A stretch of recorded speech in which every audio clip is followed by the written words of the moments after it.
Логична последица от изучувањето на првото послание до коринтијаните е да продолжиме со изучување на второто послание до коринтијаните.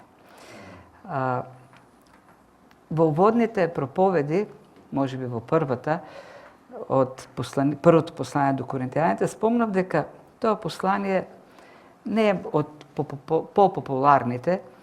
Има некои делови кои се многу познати, многу популарни, како например 13-та глава, или каде што се говори за љубовта, или 15-та глава во која се говори за воскресението. И обично за Великден нешто се цитира во тој текст. Меѓутоа, остатокот од тоа послание е скоро непознато за христијаните. Ако тоа се однесува, ако тоа е вистина за првото послание до коринтијаните, е уште повеќе вистина за второто послание. Ако се направи една анкета, например, кои стихови, кои текстови христијаните ги познават, кои текстови од второ послание се блиски така, можеби некој ќе се сети на оној трнот во телото, сатанинскиот трн во телото, и не знам дали има некој друг дел од второ послание кој е така близок со кој живеат христијаните. И да ви кажам, кога се подготвувам веќе повеќе од месец и пол во изучувањето, и многу малку и материјал има напишено за ова послание. Малку коментари има, добри коментари. Занемарено, а секоја послание, секоја книга библиска си има свој принос. Си има свој уникатен принос за целиот библиски канон, си има своја, да кажеме, специфична тежна или вредност, специфична боговдахновеност. И второто Коринтијане сигурно не е исклучок во тој поглед, зашто ова послание е логична завршница на првото послание. Првото послание отвара многу теми. Во прво послание апостолот адресира многу проблеми, повикува на одговорност луѓе. И во ова второ послание ние можеме да видиме довршување на темите, можеме да видиме решавање на некои проблеми, можеме да видиме и реакција на некои луѓе кои биле предупредени во првото послание. Некои се поправиле и така тој дава до црквата совет да бидат прифатени, некои пак продолжуваат, дури и прогресираат во противењето и во непријателството кон апостол Павле. И таквите апостолот, со таквите се занимава еден поголем дел, 10-та, 11-та, 12-та глава, нарекувајќи ги лажни апостоли, луѓе кои треба да бидат, од кои црквата треба да се држи настрана. Така да, ова послание ни помага подобро да го разбереме првото послание. Да ги видиме јасно темите, појасно, кои се започнати во првото послание. Фрла една светлина кон првото послание. Исто така, ова послание е многу полезно од догматски, од доктринарен поглед. Има принос, доктринарен принос за целата Библија, за целото христијанско учење, зашто овде подлабоко се разгледуваат темата за слободата во Христос, христијанската слобода и законот, Мојсеевиот закон. Во првото послание таа тема беше отворена од апостолот во 8-та глава, 11-та глава и така натаму. Меѓутоа, повеќе оваа тема и подлабоко се разгледува во ова второ послание.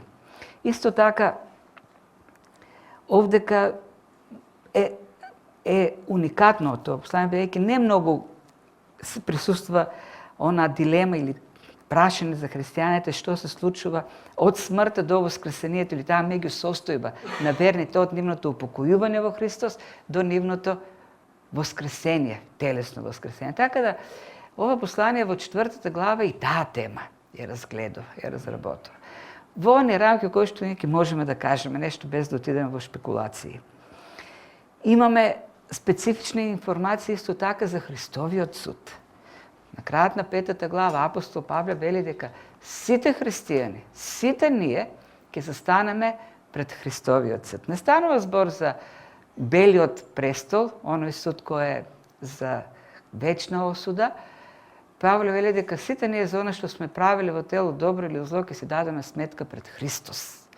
Во првото послание, тој во 3-та глава го спомна тоа, дека секој ќе треба да даде сметка, тоа е за стореното, за тоа дали градил со злато, сребро, скапоцени камен или градил со дрво, слама, сено.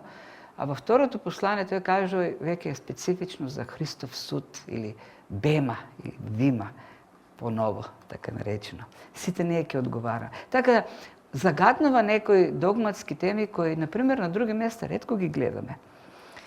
Говори исто така повеќе или најмногу во ова послание за самото давање.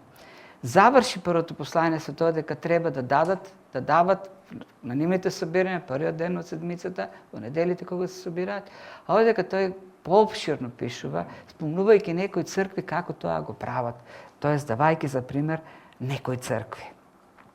И она што најмногу така, со што најмногу се занимава ова послание, главната темата која доминира е служењето. Што е христијанското служење? И тоа е логично, бидејќи самиот апостол говори многу за своето служење. Како тој служел, што е неговото служење. И говорејќи за тоа дава еден модел, всушност дава принципи, може да извлечеме учење за христијанското служење.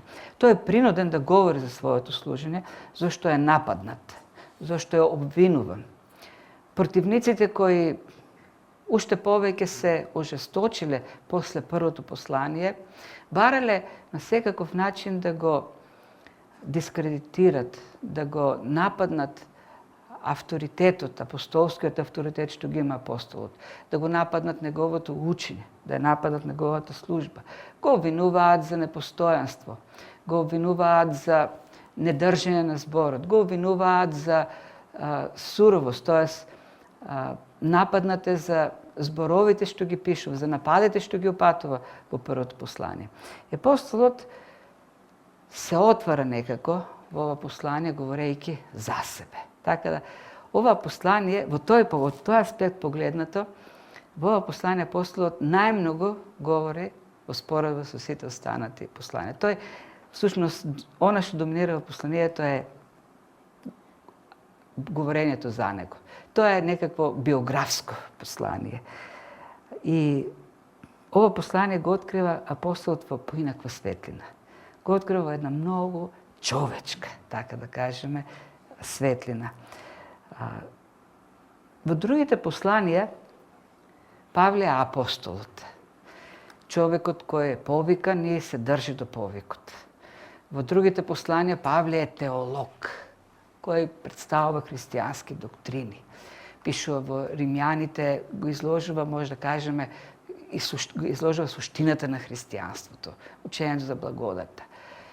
Во пасторалните посланија тоа е пасторот кој насочува и гради останат ученици, некои кои ќе го заменат неговото дело. Но овдека во ова послание ние го гледаме Павле како човек. Тој е човек во ова послание. И за разлика од другите посланија во кои што гледаме совршен служител, скоро идеален, без недостаток. Човек кој го знае повикот, јас сум апостол, и дисциплинирано, посветено го извршува повикот, му дава еден модел за дисциплина, духовна дисциплина и посветеност. Овде откриваме еден човечки Павле. Павле со кого секој може да се поистовети. Така да, ако сакаме да го запознаеме Павле не како апостол, не како служител, како човек, ова е посланието. Зашто во ова послание тој се отвара. Си го отвара срцето. Притиснат од маките, од страдањата, од нападите, тој се отвара. Си ја излева болката. Нетипично за него, ја излева болката. Ке видиме ние по некој, ке се обидеме да видиме повеќе текстови, ова утро ке говориме за, ке ги представиме сите текстови посланието во кои тој говори за себе и за неговите маки. Очигледно е дека имало многу болка собрано во неговото срце. Очигледно е дека бил многу притиснат. Ке видиме дека тие Страдanja се од различна природа. Не се само од духовна, не се само од беда, сиромаштија или некои физички околности, не е само истоштеност. Еден куп околности се свртуваат против него. И додека го пишува тоа послание, очигледно дека е натопено не само со мастило, дека неговото перо било топено повеќе или тие пергаменти на кои што пишува били натопено со солзи. И оние што можат да го читат ова послание на оригинален јазик, на новозаветен грчки јазик, велат дека е едно од најтешките послания за читање. Тешко во литературна смисла на зборот. Дури и преводите кои сегаш се обидуваат да ја сватат идејата и да ја представат во текстот, дури и преводот, дури нашиот превод, ако почнете да го читате, па и сега овие стихови што ќе ги представуваме, ќе видите дека му лета мислата. Почнува и се префрлува на друго. Недокажани нешта. Очигледно дека таа вознемиреност која што е во него се одразува и на самиот текст, на онаа што го пишува.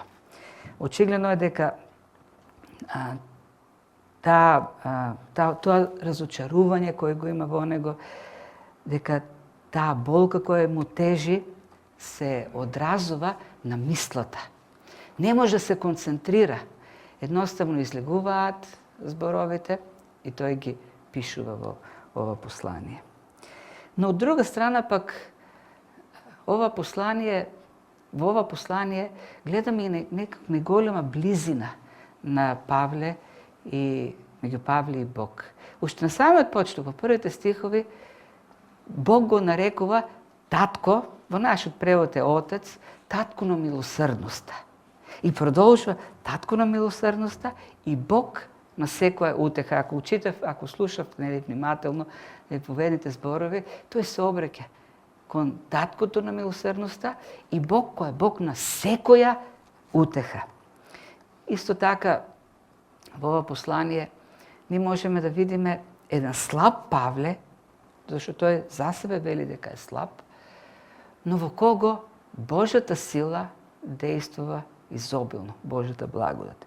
И тоа вели, колку што повеќе се покажува слабоста во мене, колку што сум повеќе слаб, се не можам повеќе, тоа е оксиморон да кажеш повеќе и слаб. Колку што доминира повеќе слабоста во него, толку повеќе се покажува благодата и силата на Бог. Тоест, силата на небесниот Господар се покажува слабоста на слугата.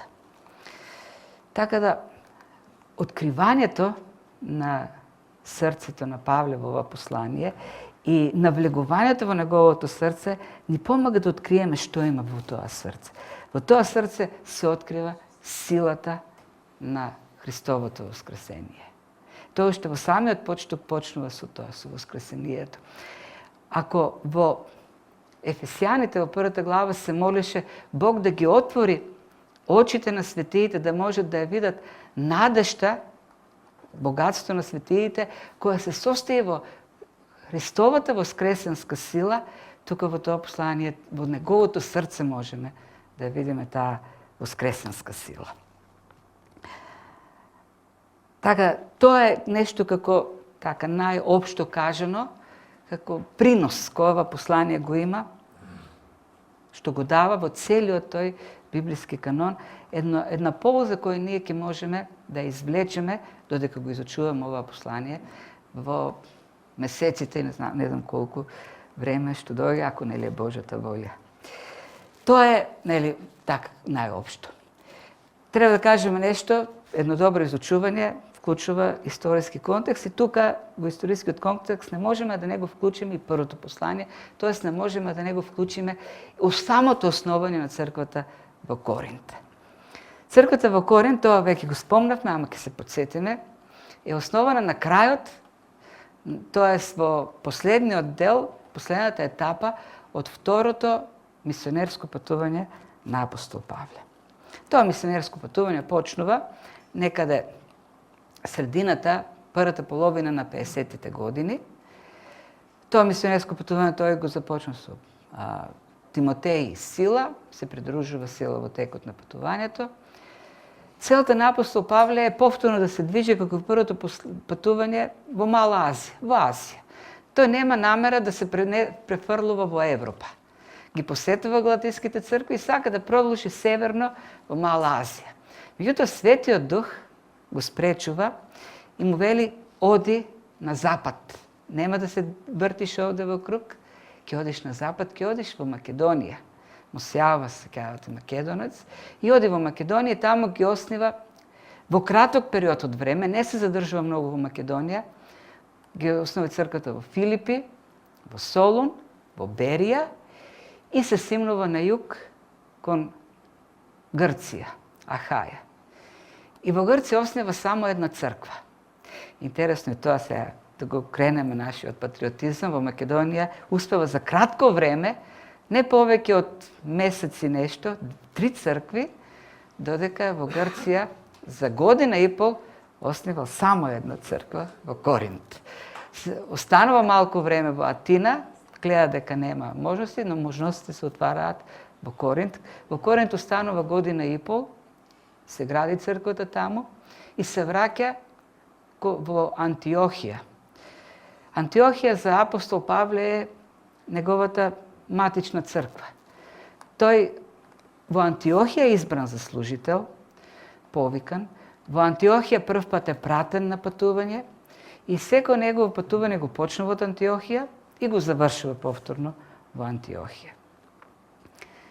Од Антиохија го започна третото патување, се задржува прво подолго време во Ефес и во Ефес слуша за некои проблеми кои се појавиле во Коринската црква. Останува повеќе од 2 години во Ефес и таму доаѓаат гласовите дека во Коринт има поделби, капги, има грев во црквата, има неразбирање на некои доктрини за христијанската слобода, слуша дека има поделба на еврејско и еленистичко крило, во поглед на јадењето смее да се јаде, каква храна смее да јадат луѓето. Се појава аскетизам некаков кој забранува брак или забранува односи меѓу мажот и жената во бракот. Потоа гледаме и социјална поделеност која е евидентна на собирањата. Така да неправилно разбиране службата, даровите, неправилно користење, многу нешта се собрале во црквата во Коринт. И тој го пишува првото послание. Тоното посланието е малку остар во прво послание. Го праќа посланието и продолжува кон македонските цркви. И се движи во Македонија. Останува известно време во Македонија. На крајот на првото послание на коринтијаните тој им ветува дека ќе им го прати Тимотеј. Не знаеме, немаме информација дали таа посета е остварена. Никаде немаме информација. Меѓутоа и тој самиот ветува дека така завршува првото послание, дека откако ќе заврши посетата на македонските цркви, ќе отиде во Коринт и ќе остане цела зима. Не само за кратко, да остане подолго време. Остварил таква посета, но некако што планирал. И затоа во второто послание ќе видиме тој се правда во продолжение, веќе 13-14 стих, некои го обвиниле дека не си стои на зборот, тоест неговото да не е да, тоест неговото да е не токму заради таа нереализирана, планирана долга посета на Коринт. Но тој, ќе видиме следниот пат или последниот, им дава јасни аргументи. Зошто? Тоест, тој вели, дојдов и пак ќе дојдам, за да имате 2 пати благослов, да ви дадам двоен благослов. Како и да е. Но ја посетува црквата и таа посета за него е многу болна. Разбира дека црквата е повредена од првото послание, од тоа што го напишал. Во второто послание тој ги спомнува сите тие работи, дека има голем отпор против него, дека е заплашен, тоест тој е во страв дека црквата целосно ќе го тргне, дека противниците зеле замав, притисоците и нападите против него се многу интензивни. Се враќа повторно во македонските цркви и оттаму го праќа пишува едно послание кое го праќа по Тит. Тоа послание не го знаеме. За нас е непознато, не ни стои на располагање. Во ова послание второ ние што го имаме, тој цитира некој нешто од второто послание. Тоа е со ова послание кој ние го немаме. И таму, додека е во Македонија, е во страф и трепет. Го чека Тит да се врати. И во самото ова послание, сега што го изучуваме второто, тој во каква мака бил, во каков притисок, во каква болка, очекувајќи го Тит, и зошто го нема се уште Тит, се уплашил, каде е Тит, што се случило со Тит. Сето тоа расте во него, изголемува онаа болка, го зголемува стравот, го зголемува притисокот. Најпосле доаѓа Тит. Доаѓа Тит со охрабрувачки вести, дека во црквата има промена. Се уште има притисок, меѓутоа има луѓе кои не се откажуваат, така да кажеме, од него. И добивајќи го извештајот од Тит, тој го пишува ова послание. Го пишува ова послание во кој ја искажува и својата болка, меѓутоа ветува дека ќе дојде уште еднаш. И тој навистина остварил уште една посета на крајот од третото патување, пред да замине во Ерусалим, каде што носи помошта што е собрана во Коринт за светиите во Ерусалим. Така да, кој е контекстот во кој што е напишано ово послание? И треба да, и тоа ќе ни помогне да сватиме зошто така пишува, зошто сите тие работи ги пишува во тоа послание. Така, контекстот е страдање, контекстот е мака, болка, контекстот е неволи. Или, како што некои предпоставуваат во некои коментари, како што може да се види, тоа биле најцрните, најмрачните денови во службата, во животот на апостол Павле. Така, тоа е контекстот, тоа е поширокиот историски контекст од служењето на апостол Павле во кој што е пишувано посланието. Ајде кон првата глава сега да направиме еден краток повед. Нема да навлеземе во разгледување. Ова утро само општите нешто ги кажуваме, за да доловиме повеќе од да создадеме поопшт печаток за ова послание. Уште на почетокот, првите стихови, оние што го видовме, очигледно е од нив дека страдањата се една од основните теми. Апостол Павле почнува со страдањата. Дури вели Христовите страдања кои се во него. Тоест, тие не кажат страдањата на Христос на крстот, туку дека Христос ги дава тие страдања во неговиот живот. Така, падежната форма овдека не е страдањата на Христос на крстот, јас ги чувствувам во мојот живот, туку Христос ми дава страдања во мојот живот. Тие страдања се од Бог, вели апостол Павле. И тоа е она што создава сега проблем кај многу луѓе кои сметаат дека страдањата не се добро, тоест страдањата имаат само, може да придонесат само за лошо, тоест страдањата прават само штета. Има еден служител, Освалд Сандерс, еден од најпознатите христијански служители кои пишуваат во областа на духовното водство. Тој човек долги години бил служител, водел мисии во Кина и напишал многу книги. На почетокот почнал како со пасторска служба, бил назначен за пастор во една мала црквичка.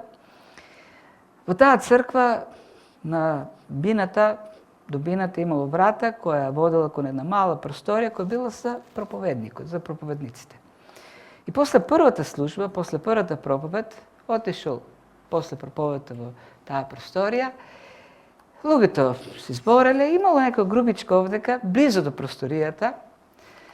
И некои жени коментирале сега, еве новиот пастор во црквата, впечатоци. И некоја од повозрастните жена рекла, добар е, меѓутоа ќе стане уште подобар кој ќе пострада во животот, кој ќе му дојдат страдањата. Го запамтил тоа и разбрал дека има голема вистина. И навистина тој човек поминал низ страдање. Неговата сопруга се разболела, на смртна постела. И години се грижил за нея, се грижил, много посветена, починала. Решил пак да се ожени, истата судбина доживел со втората сопруга. И таа се разболела. Се грижил за нея до смрт.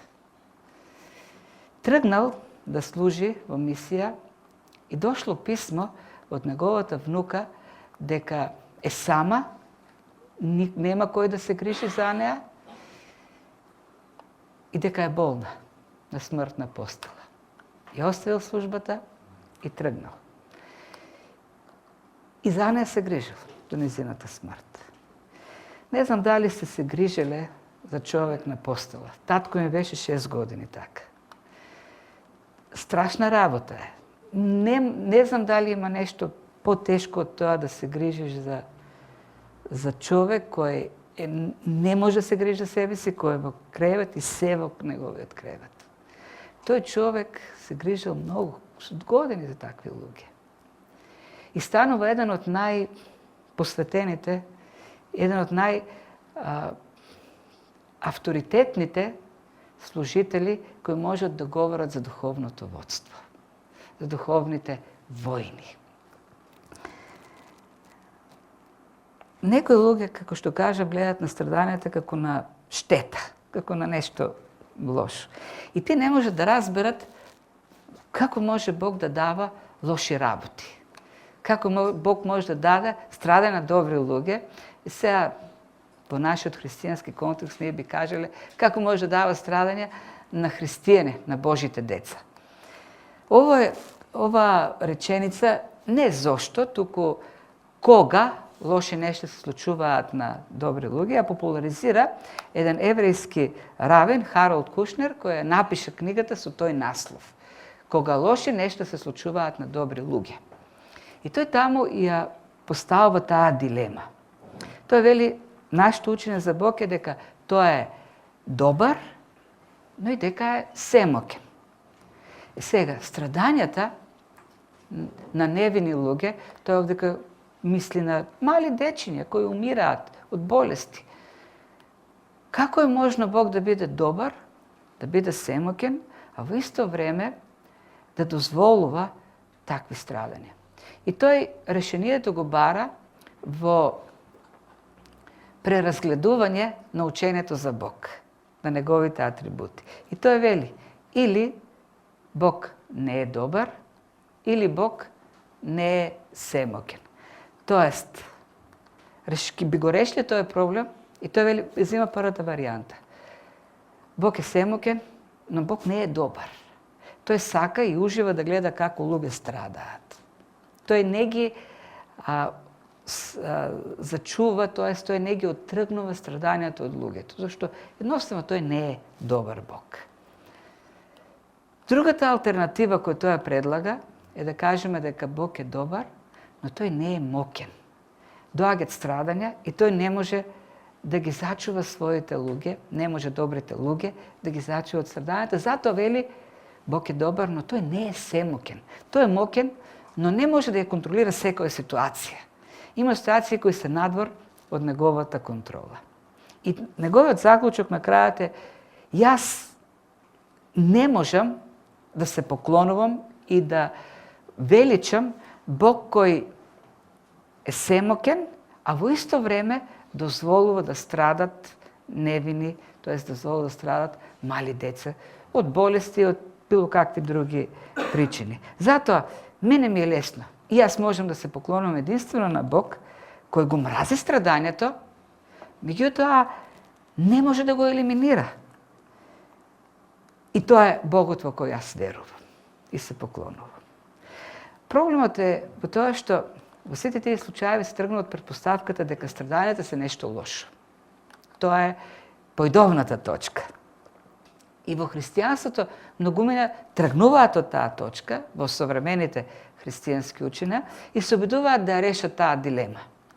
Некои ја решават многу лесно и велат, Бог не сака страдање и Бог не носи страдање, гревот на човекот го носи страдањето. И ако некој страда, значи има грев кој треба да се покае и тогаш ќе биде ослободен од страдањето. Други пак велат, да, Бог сака само успех, напредок, здравје, просперитет И ако ги нема тие работи во некој човек, значи не е во ред нешто со неговата вера. Тој треба да ја приспита својата вера. И едното и другото ги поставуваат во лоша ситуација, така да кажеме,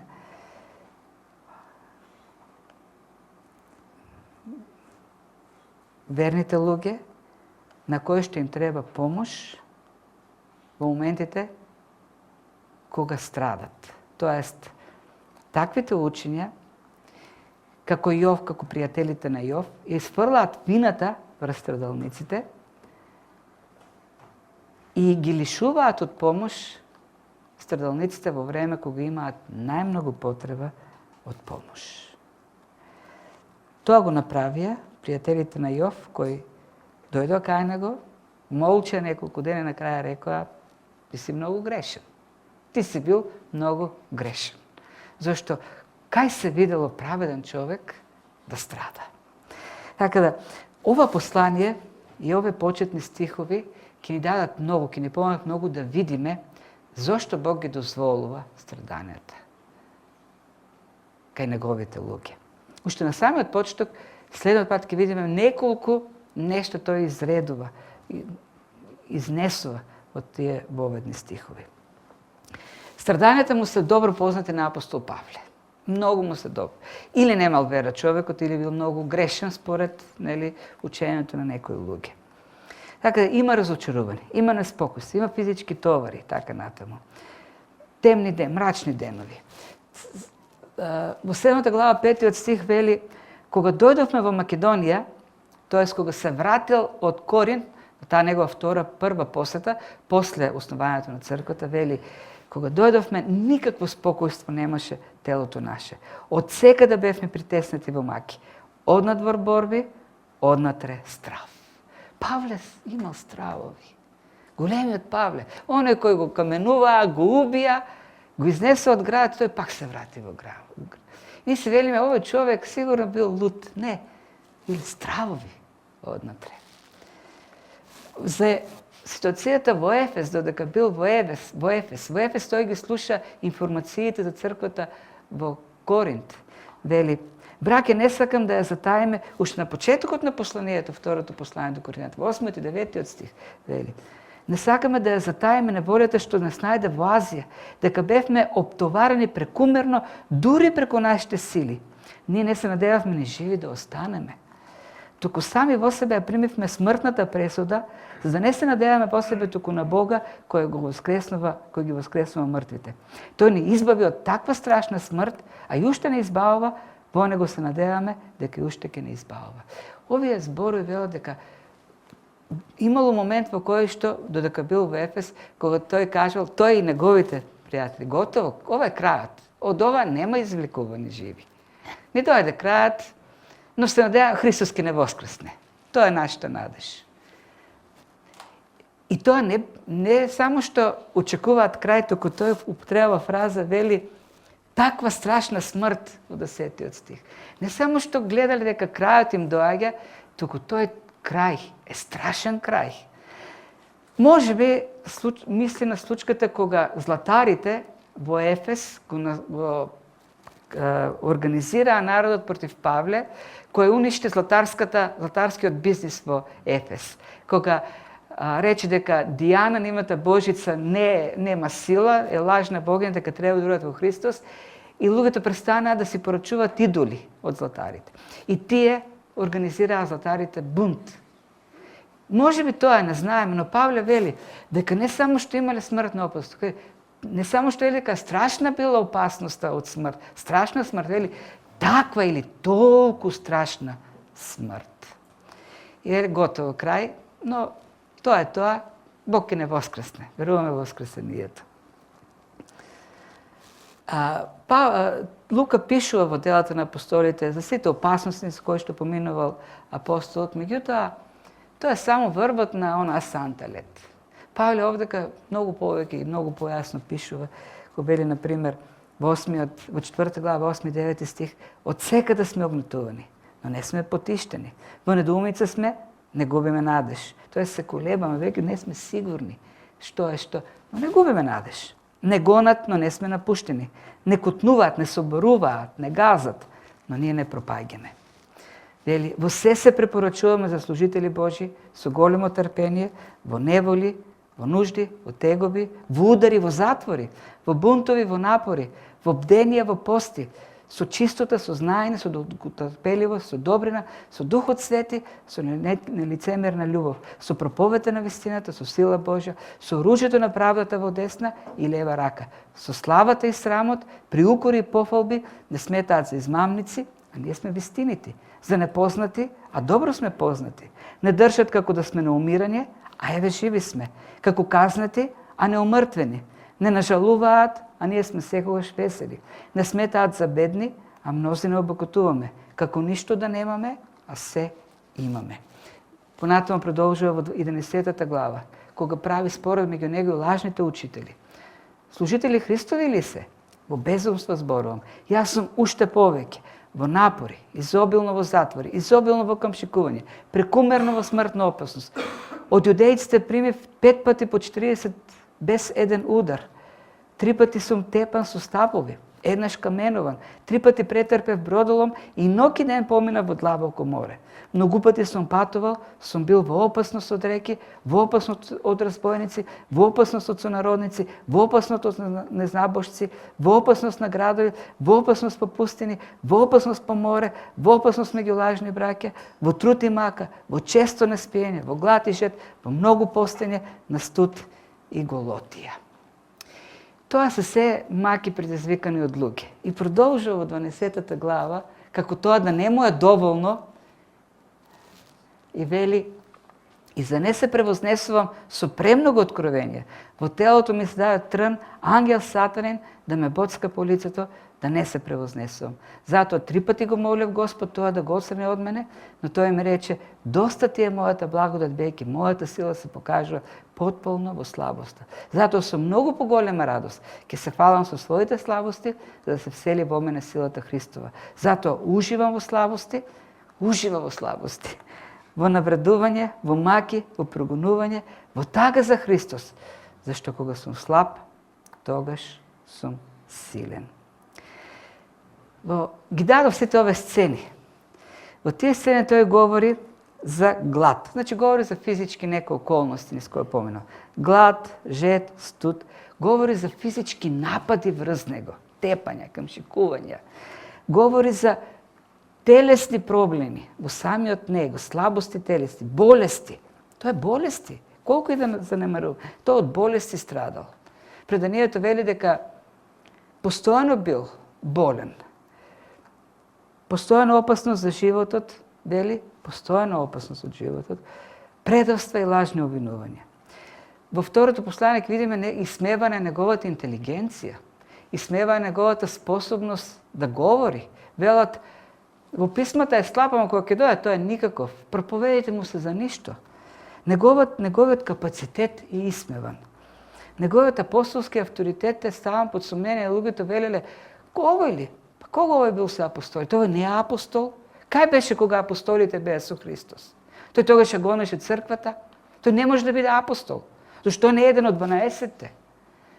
Тој не добил препорака од Ерусалим, од црквата во Ерусалим.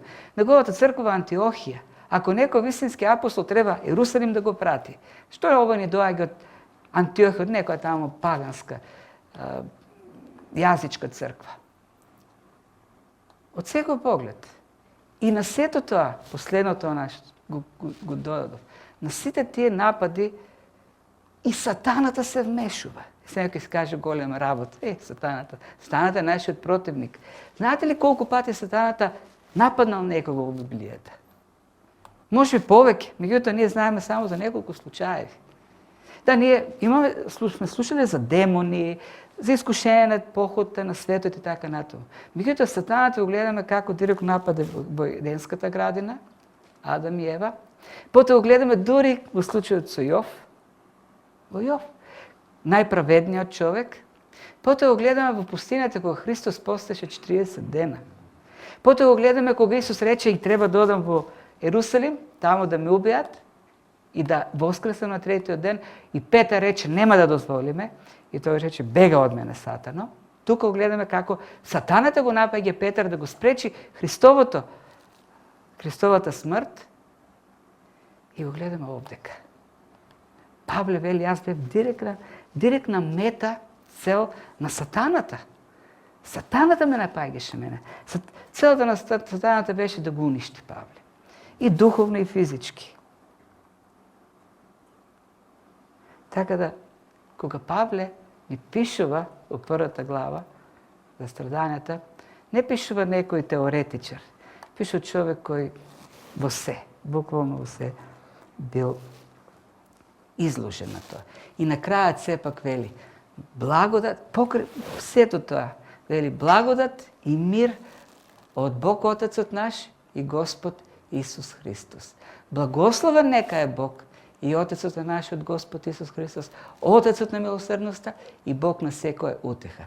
Тој не утешува при секоја наша неволја, та и ние да можеме да ги утешиме сите оние кои се во неволја со она утеха со која Бог не утешува нас самите. Зашто како што изобилуваат страдањето што Христос ми ги дава во нас, така изобилува и нашата утеха преку Христос.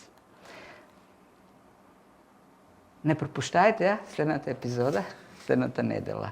Овдека завршуваме и ќе видиме како може, зошто може, од кај доаѓа тоа, од кај доаѓа аргументот, од кај наоѓа основа Павле во сето тоа во кое го искусува и ова да го каже. И зошто го кажува овдека. Тоест, ќе го видиме поздравот и ќе видиме зошто во таква ситуација Павле сепак го прослава Бог и му благодари на Бог.